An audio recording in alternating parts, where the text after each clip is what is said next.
এক পাল্লা রেখে দাও, আর লা ইলাহা আরেক পাল্লা রেখে দাও, লা রাজাহাত কাফফাতু লা ইলাহা ইল্লাল্লাহ, মুহূর্তেই লা ইলাহার পাল্লাটা ভারী হয়ে যাবে। এটা একটা বিপ্লবী বাণী, এটা ভিক্ষা করার বাণী নয়। জুমার নামাজের পরে একটা টাকা দিয়া যান, আমি গরিব ইনসান, আছে না নাই? আখিরাতে সওয়াব পাইবেন পাহাড়ের সমান। আর জিকির ধরে লা ইলাহা ইল্লাল্লাহ। অনেকে মনে করে এটা ভিক্ষা করার জিকির, কপাল পোড়া। আমরা ভিক্ষার সাথে এটাকে জুড়ে দিয়েছি। এটা একটা বিপ্লবী বাণী।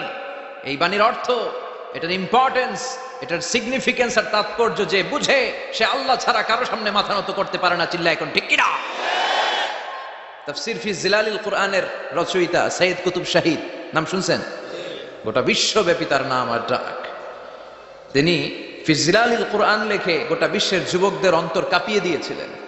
এই সমাজে তিনি জাহালাত দেখে এই জাহালাতের বিরুদ্ধে কলম ধরেছেন আর যুগশ্রেষ্ঠ তাফসীর রচনা করেছেন, তাফসীর ফি জিলালিল কুরআন।